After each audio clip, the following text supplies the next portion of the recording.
বর্তমানে যেখানে ইয়াং জেনারেশনের বাচ্চা-কাচ্চারা মোবাইল নিয়ে ব্যস্ত, সেখানে কিন্তু আমাদের এলাকায় এখনো সেই 19 যুগের মতো পিকনিকের আয়োজন। প্রশ্ন ভাত কি নামে এটাকে বলে অবশ্যই কমেন্টে জানাবেন। সবাই মিলে একসঙ্গে এইভাবে চাল তোলা, তারপরে সেগুলো রান্না করে প্লেট নিয়ে বসে থাকে খাবারের অপেক্ষা। হে এভরিওয়ান, কেমন আছেন? আশা করি সবাই অনেক ভালো আছেন। সকাল সকাল ঘুম থেকে উঠে দেখি আমাদের বাসার সব আন্ডা বাচ্চারা একদম দলবল নিয়ে সবাই চলে এসেছে। ওরা নাকি সবাই পিকনিক খাবে। পিকনিকের জন্য ওরা কিন্তু চাল, লবণ ও হলুদ যা যা লাগে সবকিছু উঠানো শুরু করে দিচ্ছে। এই যে ছোট বোতলটা দেখতে পাচ্ছেন, এটা অনুযায়ী তেল মেপে দিতে হবে। লবণ, হলুদ যা যা লাগে ওরা আসলে যেটা চাচ্ছিল আম্মু ওদেরকে সেটাই দিচ্ছিল। এরকম করে প্রত্যেকে সবার বাসায় থেকে একটু একটু করে দিয়ে অনেকগুলো হবে, সেটা আসলে সবাই মিলে পিকনিক করে রান্না করে আসলে খাওয়া হবে। এরা তো অনেক ছোট, এরা তো আসলে ওইভাবে রান্না করতে পারবে না, অবশ্যই বড়দের হেল্প করতে হবে। আমাদের এলাকায় এরকম কিন্তু পিকনিকটা অনেক আগে থেকে প্রচলিত বলতে গেলে। আমরা যখন ছোট ছিলাম সের ভিতরে 2-3 বারও পিকনিক করতাম। যখন আলুর সময় তখন আলুর বাটামের পিকনিক করা হতো, তখন যে সিজন সবকিছুর সময় আমরা পিকনিক করতাম। এই জিনিসটা আসলে আমাদের এলাকায় এখনো প্রচলন রয়েছে। আমাদের যারা এখনো আন্ডা বাচ্চা ছোট আছে তারা কিন্তু এইরকম পিকনিক করে এবং বড়রাও কিন্তু মাঝে মধ্যেই পিকনিক করে। এই জিনিসটা অনেক ভালো লাগে। আমি এখন বর্তমানে জিনিসটা অনেক বেশি মিস করি। যখন আমি শুনি তখন অনেক বেশি খারাপ লাগে। আর এটা ছিল শীতের সময়। আমি যেহেতু একদম লেজি, আপনারা সবাই জানেন, অনেক বেশি লেটে ভিডিও আপলোড করি। তো এই তো শীতের সময় এখানে আমার একটা বড় মুরগির ছোট বাচ্চা রোদে নিয়ে বসেছিল।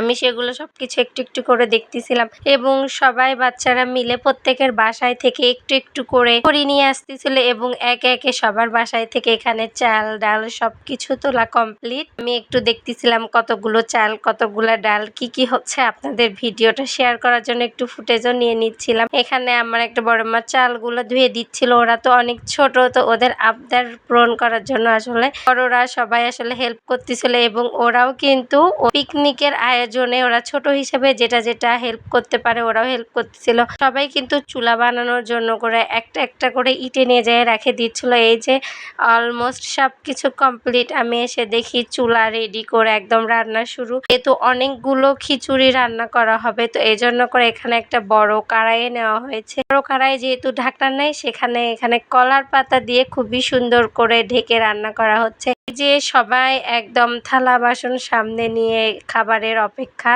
এখানে কিন্তু প্রত্যেকে সমানভাবে মেপে দেওয়া হচ্ছে। পিকনিকের কিন্তু এটাই নিয়ম, প্রত্যেকের মাপে প্লেটে সমানভাবে একবার করে দেওয়া হবে, তারপরে থাকলে আবার দেওয়া হবে। আপনাদের ওখানে এটাকে কে কি বলে, কে কি নামে চেনেন এবং কে এই ধরনের খাবারটা ছোটবেলায় খেয়েছেন এখন অনেক মিস করেন? আমি তো অনেক বেশি মিস করি এগুলো।